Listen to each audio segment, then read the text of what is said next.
Hello guys, how are you? I'm Hardeep Singh. Welcome back to your own YouTube channel. IELTS updates and recent exams. For more updates related to recent IELTS exam writing test topics, listening, reading, practice test, and speaking, you got guesswork. Please, guys, participate in everyday listening and reading practice test to achieve your desired band score in your actual IELTS exam.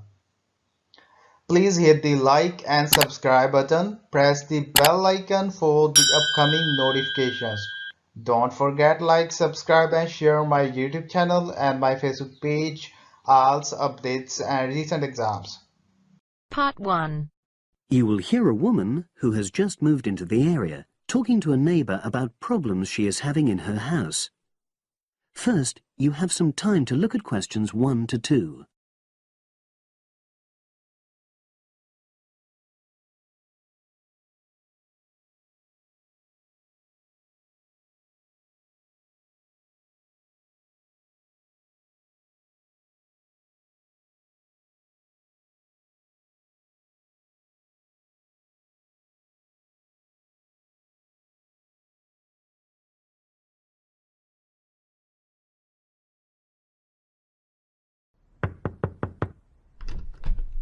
Oh, hi Ruth.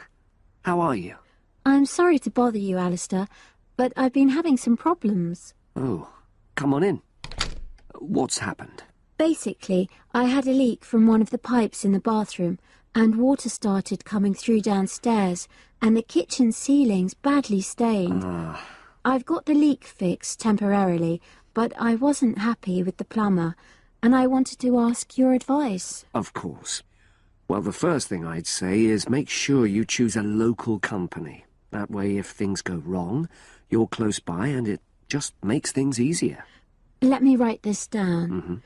Right. Yes. The plumber who fixed things yesterday was from quite far away, but I chose him because his advert said he did emergency repairs. Well, fair enough. You needed something in a hurry. But another piece of advice I'd give is try to avoid calling anybody on weekends. That'll really bump up the prices. Leave it till Monday if you can. Well, yes, I think I can do that, because the temporary fix should hold. And obviously I'll need the ceiling plastered and eventually redecorated. Yeah, sure. So who would you recommend? Is there a directory? Well, there's quite a good website covering this sort of work. It's www.plasdeco.com. Is that with a K? A C.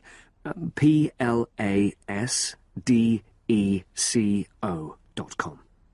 Got it. Well, I'll try and have a look at that. Yes, it gives price and quality comparisons. Oh, that'll be useful. But I find personal recommendations really helpful as well. You know, you can find out whether you can rely on the company. Well, I know a couple of reasonable plumbers and also some plasterers. Great. Before you hear the rest of the conversation, you have some time to look at questions 3 to 10.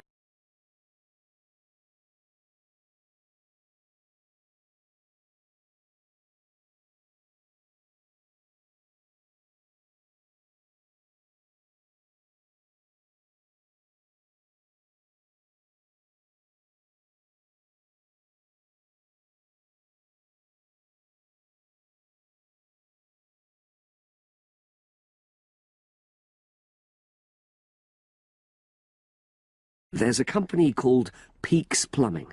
Now, they're a father and son team. They're really friendly and they tell you information you need in a clear way, you know, so they really understand what the problem is. Right, well, that's good to know. Are they reliable? Well, that's a downside. Every single time I've used them, they arrive late. And friends have said the same thing. But is the work good quality? Absolutely. Another one is John Damerel Plumbing Services. He's very good. How do you spell the surname? Damerol. Right, got that. And does he do high-quality work? Well, it's fine, you know, but I wouldn't say that was his main point. Basically, he comes out cheaper, you know, than other people. I sense there's a but. Is he unreliable? Oh, he comes when he says he's coming, but he's not very courteous, and he has the tendency to be messy. You know, so you have quite a bit of clearing up to do. Okay. So it's up to you. They're both good workers, and they won't cheat you. Right. And you said you knew some plasterers? Yes, a company called Simonson Plasterers did our living room last year. We chose them because we wanted some fancy work on the ceiling, around the lights. So they can do a variety of designs? You've got it. But it comes at a premium because they are more expensive, you know. Than the others? Yes. Or you could go for a one-man firm called HL Plastering. Harry Lester. He's fine, very reliable, if all you want is a simple job. Do either of them do painting for you if you want? After the plastering's dried out, of course. That's what I was going to say, but I should explain that Harry's quite old now, and so he avoids doing jobs which involve tall ladders, you know. But my kitchen isn't too bad for that. I'd have to ask him if he's prepared to do it. Yeah, sure. So I'll start by looking at the website.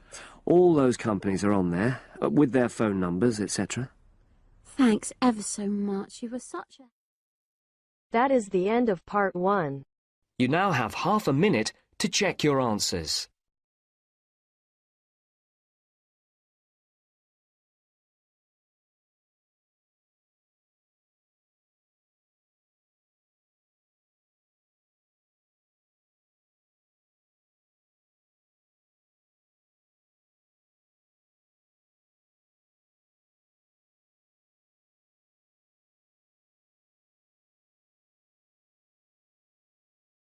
Now turns to part 2.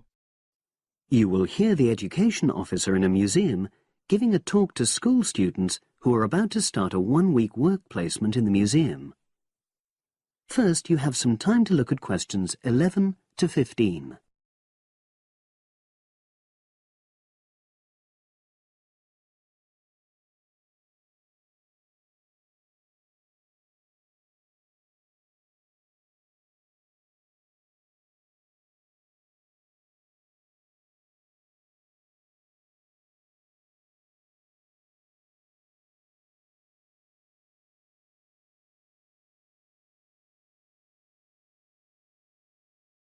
Good morning and welcome.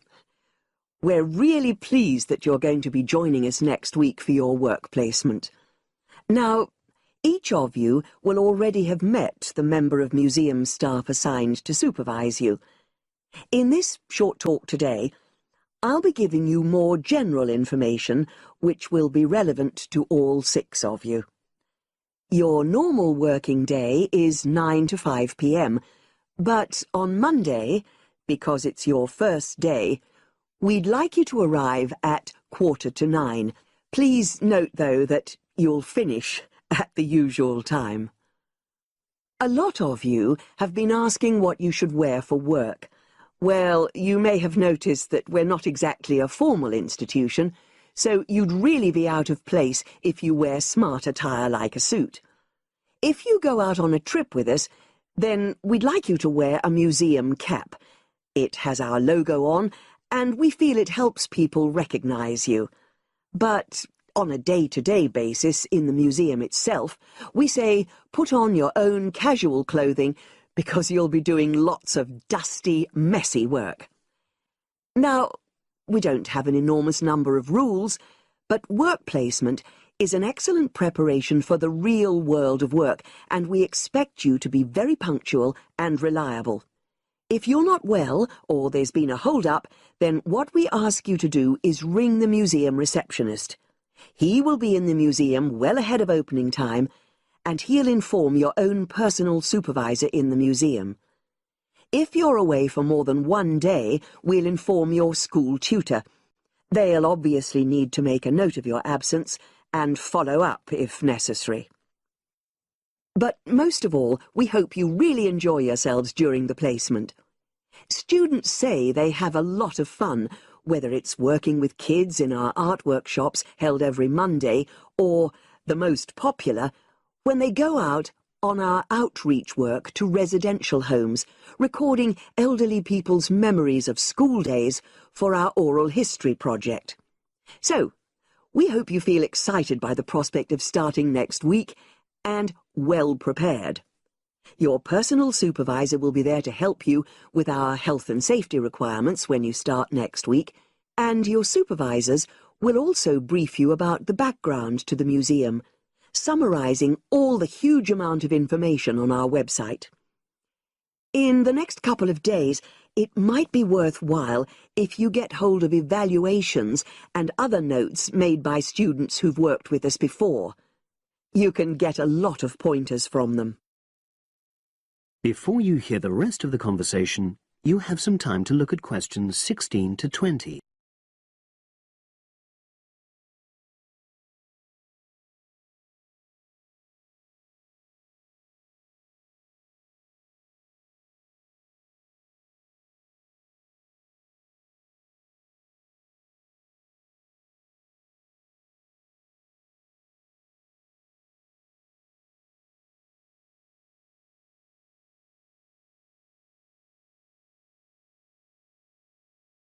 Now, before I finish today, I wanted to help you find your way around the museum. When you start next Monday, the first thing you'll need to do is sign in. Come through the main entrance and you'll see the main staircase straight ahead. To the right of this is the statue of the horse, and just behind that is a door. Go through that, and that's the sign-in office. Now, on the first day, you'll be working in Gallery 1. You'll find this as follows. In the central courtyard area, close to the entrance, there's a large chest where visitors put donations for the museum. The door just behind that leads to Gallery 1. The workshop you'll be taking part in starts at 11, but if you want to go in earlier, you can get the key and let yourself in. The key box is quite hard to find. Walk behind reception, and it's between the large gallery and the bookshop. I haven't mentioned breaks, lunch, etc. Unfortunately, our cafe's closed at the moment, so your best bet is to bring a packed lunch. We tend to have our sandwiches in the kitchen area. Go round the reception desk, and you'll see a small circular cabinet. The door to the kitchen area is just behind that. Now, every day, we put up notices about what's happening in the museum. Your supervisor will brief you, but if you want to check up on details, look on our staff notice board. This is in the corner of the play area, at the back, on the wall of Gallery 3. If you have any questions, I'd be happy to help. That is the end of part 2. You now have half a minute to check your answers.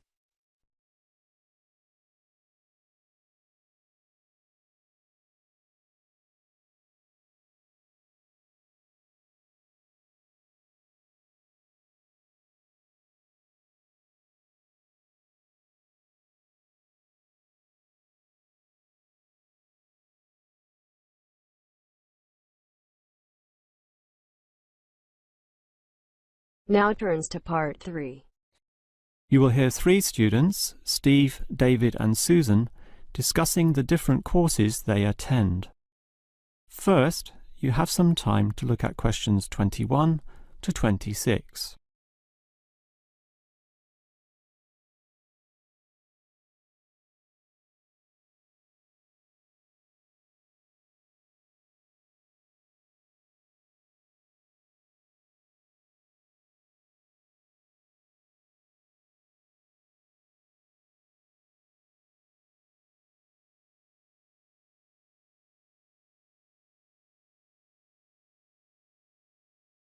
Well, gentlemen, we've almost finished our second semester at this university.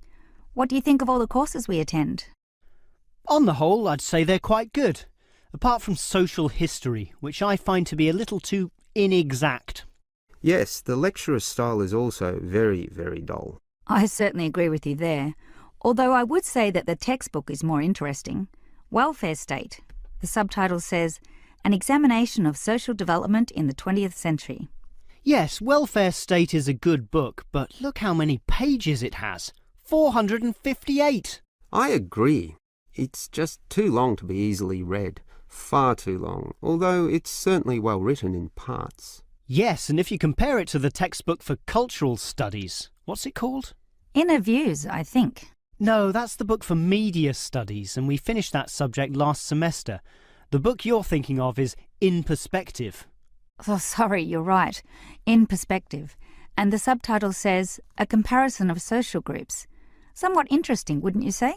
Well, mildly so, as is the subject, dealing as it does with such a wide variety of issues. But the book itself certainly oversimplifies a very complex subject. I agree. I also got annoyed at its constant oversimplification. Life is more complicated than what it suggests. Yes, but what you call oversimplifying may well be considered clarifying. Look at this other textbook, Government in Action. Some may say that it also oversimplifies, but it must do so in order to present a coherent picture of an equally complex subject. Government in Action? Which subject? It's the textbook for political theory. Oh, I hate politics. That's why I don't like the active leadership subject either. And most of the stuff in that political theory textbook is based on the American system. You see, it's written by Americans, so it's not even relevant to us here. I'd agree with you there. It's not relevant to us at all, since our government uses the Westminster system. Yes, I suppose that is a problem. Before you hear the rest of the conversation, you have some time to look at questions 27 to 30.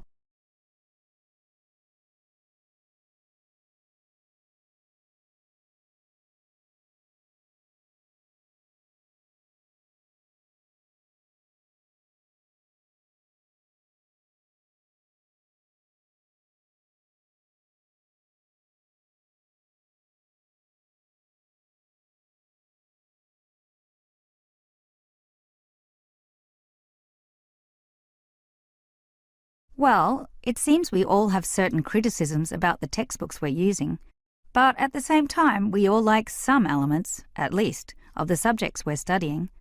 What's your favourite subject, David? I'm not sure. I like political theory, but... Cultural studies is by far the best, even better than political theory, which I also like, but just not as much. Why do you say that, Steve? I was thinking perhaps social history is worth considering as best.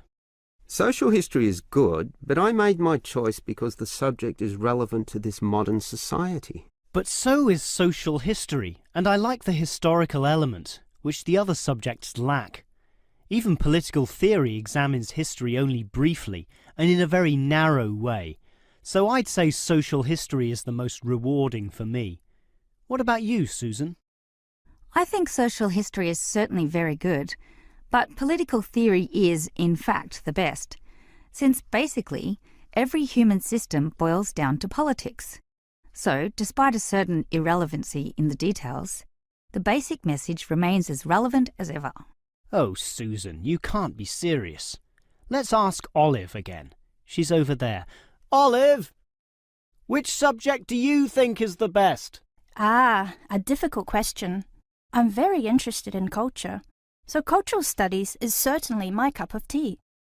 But I'm politically active also, and hope to pursue this as a career. So political theory would be the one I'd pick. I don't believe it. Even with that irrelevant textbook? Don't listen to him, Olive. You have a right to your own opinion. That is the end of part 3. You now have half a minute to check your answers.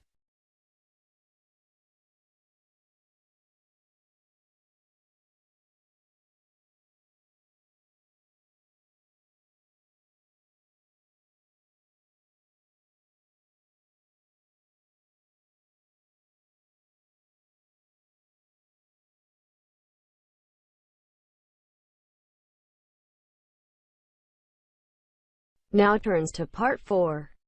You will hear a lecturer talking about the movement of population towards cities. First, You have some time to look at questions 31 to 35.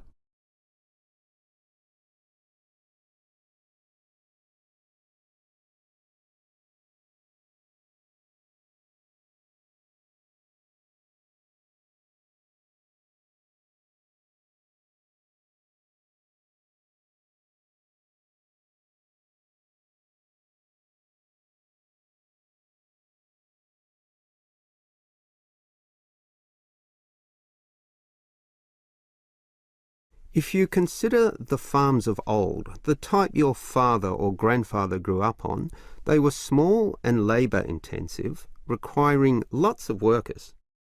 In addition, they often had a diversity of products, be that animal or vegetable, say cows and sheep, or oranges and lemons, with some peaches and a few chickens on the side for the production of eggs. The many workers involved raised their families who needed products and support services, such as medical clinics and schools, so the small country towns had mercantile activity, storefronts and community participation with all ages present and a distinct town culture. And how it has changed. Travel to any small country town in virtually any developed country, and you will often see that these places are now somewhat forlorn and deserted, lacking life and vigour. Many of the residents have long since moved towards the big cities, so the country areas have become depopulated and their downtowns empty. This phenomenon is so predictable and widespread that it even has a name, rural flight or rural exodus, and it has produced some fairly predictable problems. As for the causes of rural exodus, the most obvious is the industrialisation of agriculture. This comes in two aspects, one of them being monocultural farming practices. What this means is that it is now more efficient to have one product and focus on its needs almost exclusively. So, for example, animal husbandry will usually involve a single type of animal, say pigs, but with huge factory farming techniques, or, in other words, the second aspect, economies of scale. This means instead of 200 pigs, there'll be 2,000, tightly fitted into small pens or cages, with high-density waste disposal and automatic feeding systems. Yet, despite this huge size, it can all be controlled by just a dozen farm workers pushing the right button. You might not like it, but in a competitive market, the cheaper the overheads, the better, and one can't argue with market economics. It's simply the way of the modern world, and it has changed the face of rural districts, mostly for the worst. Before you hear the rest of the lecture, you have some time to look at questions 36 to 40.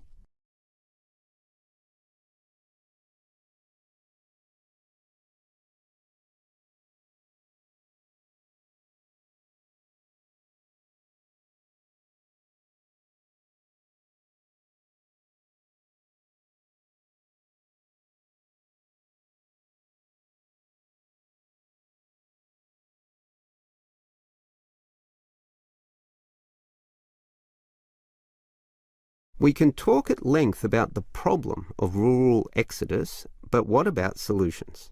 Well, there is certainly some cause for hope, since many are now feeling the negatives of increasing urbanisation, negatives which the countryside generally does not have. Thus, tourism, for example, is certainly one avenue of revenue and revitalisation.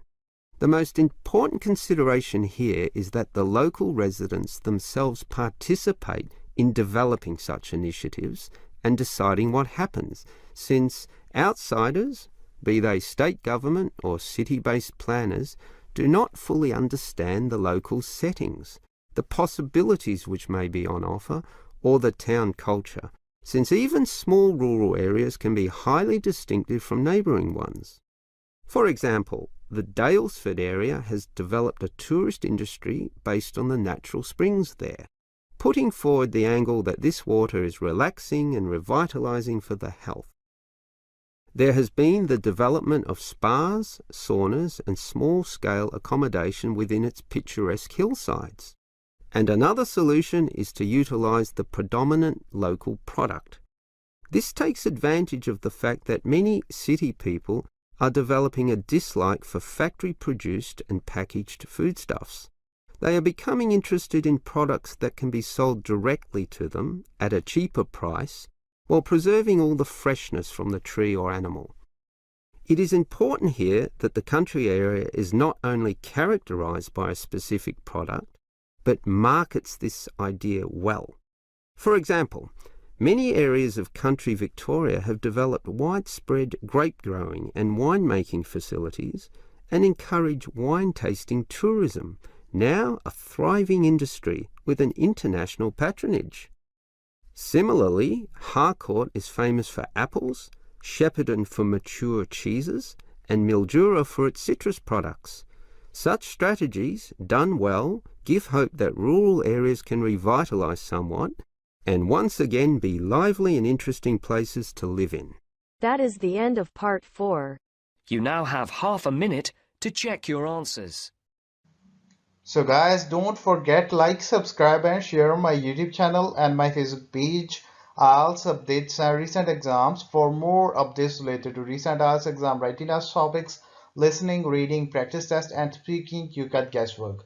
Please guys, participate in everyday new IELTS listening and reading practice tests to achieve your desired band score in your actual IELTS exam. For more IELTS material, visit my official website www.ieltsupdatesandrecentexams.com. The link is given below in the description. If you need PDF files of latest IELTS material, then please join my Telegram channel. So guys, please write your score below the comment section. Again, thanks for listening. God bless you all guys. Stay tuned, stay safe.